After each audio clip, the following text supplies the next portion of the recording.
Happy Sunday, y'all. So I am cooking some smothered chicken, but how I do mine in the oven. So I want to do all that frying and all that, and it's just easier. And usually I go ahead and put my seasonings in it, but this time I'm gonna take some of the chicken broth out.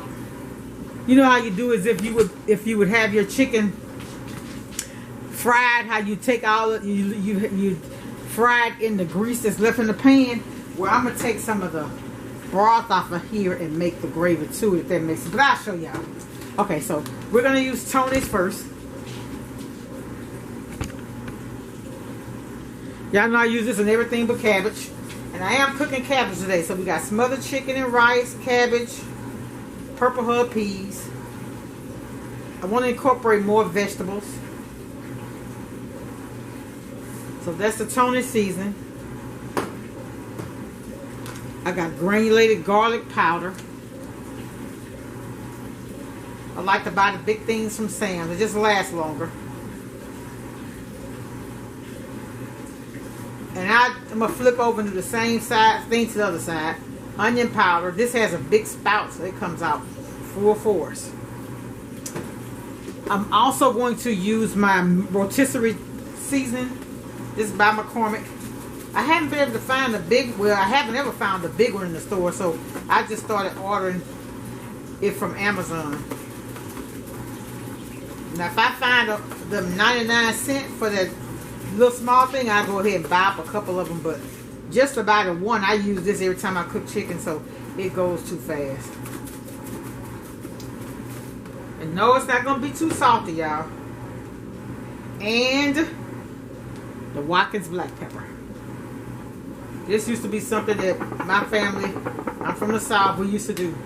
So we're going to flip the chicken over and do the same thing to the other side. Look like I see a feather. No, it's not a feather. I was going to say, where did a feather come from on that? Thought I had cleaned this chicken. I cut all the visible fat out, off the thighs. Yeah, I went to Walmart today. Walmart didn't have it. One of the stores I went to didn't have any chicken. They had leg quarters on sale. They didn't have any of those. So I like to, some people take theirs and rub the seasoning. I like to actually just coat mine each side with the actual seasoning. So we're going to just do the same thing again. You notice I'm not using any regular salt. I probably can stand to use a little. I'm using a little extra Tony's. Again, this is the rotisserie seasoning.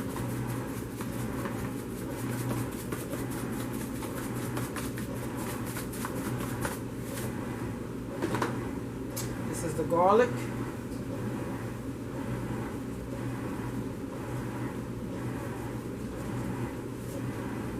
And the onion. And the infamous Watkins black pepper. I like a good bit of pepper in my gravies. I do. Okay, so y'all, that's all I'm doing today. All right, y'all. So I did go ahead because I wanted that flavor to cook in there. So I did go ahead and cut it up, and I had fresh garlic, so I cut that up as well.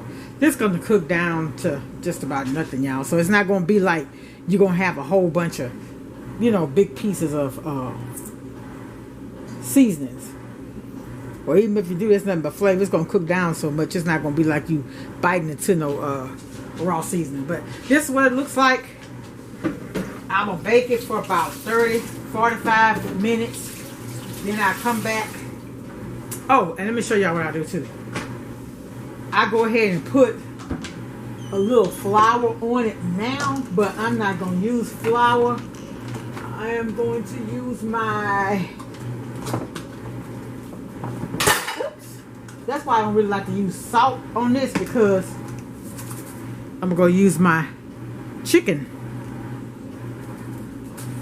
And this is salty. Believe it or not, the Tonys have a lot of seasoning, but it's not a lot of salt. It's a lot of other seasoning. That's why the more you put, the hotter it gets. And that is all. Sometimes I put a little all-purpose flour too. Let me go ahead and do that. Just because it helps us to thicken the gravy. You know, as it's cooking, you're going to have that. Alright, y'all. So I've added my flour. I added a little of my chicken bouillon. And this is going in the oven uncovered.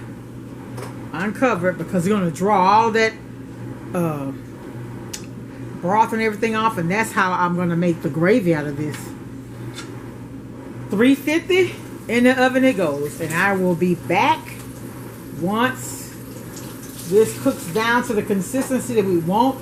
And I like a little thin gravy. I don't like it too thick. If you know me, I don't like a real thick gravy because then you have more of a gravy taste. I actually like the taste of the meat. So if I got smothered pork chops, I want the pork chops then the gravy. Not more gravy than pork chops, if that makes sense. The flavor I'm talking about. Alright, I'll be back, y'all. Okay, y'all, so here's what it looks like. It actually cooked more than an hour. I got busy doing something else, and I cooked it a little longer than I wanted to. So let me show y'all. This is the roux. I like the dry kind, you know, the flour kind, but this, I love carrots. I love it. It is very good. I also like their gumbo filet. Well, their gumbo base. It's real good. It has that slow cook all day long flavor, and I like that. So anyway, but what I did is I'm going to show y'all what I did. I took some of the broth out of this pan, added it to this bowl, and I'm going to mix some of this roux with it.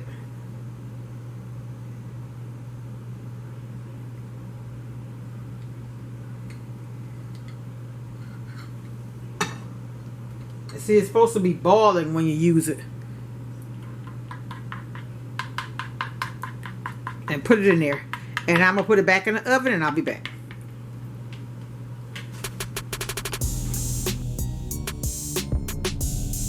Hey y'all, so here's my chicken completed. See how that flour kind of got on there and kind of dried it out? And that's how I like mine. I like that dried out consistency on my chicken baked. Well, oven smothered is what it's called. So that's what it looks like.